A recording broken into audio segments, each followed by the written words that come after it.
ঝিনাইদহের হরিণাকুণ্ডু শহরতলির কাচারিপাড়া এলাকায় এই জরাজীর্ণ বাড়িটি হাসানের আশ্রয়স্থল। জন্ম থেকে যেন নিয়তির সাথে লড়াই শুরু শিশু হাসানের।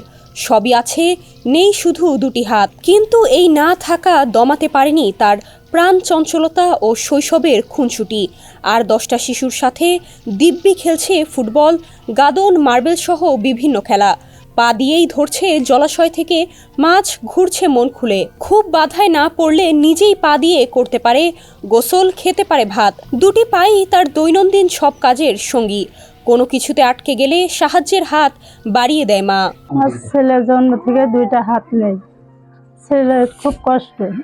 সব ছেলেপেলে সুন্দরভাবে খেলাধুলা করতে পারে, আমার ছেলে খেলাধুলা করতে পারে না। ছেলে পা দিয়ে লেখাপড়া করে, পা দিয়ে খায়, পা দিয়ে গোসল করে, সবই পা দিয়ে করে। আমাদের সংসারে খুব কষ্ট। হাসানের আব্বু ডায়াবেটিস, হাসানের আব্বু কাজ করতে পারে না। আমাদের খাওয়া দাওয়ারও খুব কষ্ট। আমরা সকাল থেকে এখনো রান্নাই করিনি। শিয়া বাটার ও ভিটামিন ই সমৃদ্ধ lily glam beauty soap. Lily, always beautiful. আমি একটা ডায়াবেটিসের রোগী।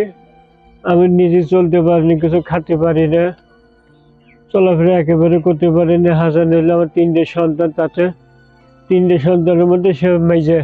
তার জন্মের থেকে এরকম। সে হলো যদি একদিন আমার সাথে না যায়, আমাকে একটা ভাত তার ওঠে না। আজ 2 দিন না খাওয়ার অবস্থা। হাসান লেখাপড়ায় আগ্রহী হলেও তার পরিবারের পক্ষে পড়ালেখা চালিয়ে নেওয়া সম্ভব না। তাই পরিবারটির পাশে দাঁড়াতে আহ্বান জানালেন স্থানীয়রা। হাসানকে খুব হাসান গুটি খেলা করে, হাসান গোসল করে একা। হাসান পা দিয়ে মাছ ধরতে যায়, হাসান পা দিয়ে খাওয়া দাওয়া করে, হাসান বল খেলা করে পা দিয়ে, হাসান সব কিছুই পা দিয়ে করে। হাসান নামাজ পড়তে যাও করে পা দিয়ে। কিন্তু হাসানের একটা শখ, 2টো হাত নেই। এখন আপনারা যদি একটু সহযোগিতা করতে পারেন। হাসানের বাপটা নুগা, ডায়াবেটিসই পড়ে আছে, জোয়ান মানুষে, বুড়ো মানুষের অদম হয়ে গিয়েছে।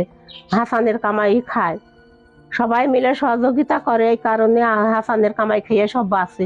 হাসান আমার বন্ধু, আমরা সবাই একসাথে স্কুলে যাই, লেখাপড়া করি, গাদন খেলি, তারপর মাছ ধরি, সবকিছু করি ওর সাথে করে।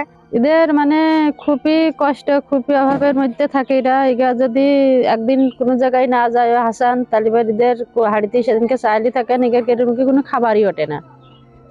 এটা বিরাট একটা অসহায়ের মধ্যে এরা পড়ে থাকে। লেখাপড়া করতে চায় ওর নম্বর 1, কিন্তু লেখাপড়া খুব করতে চায়, কিন্তু এভাবে চলতে থাকলে তো লেখাপড়া করতে পারবে না। নিজের অক্ষমতাকে জয় করতে মরিয়া হাসান বড় হয়ে হতে চান শিক্ষক। হরিণাকুণ্ডু, ঝিনাইদহ প্রতিনিধি এম সাইফুজ্জামান তাজুর পাঠানো তথ্যচিত্রে ডেস্ক রিপোর্ট, সমকাল।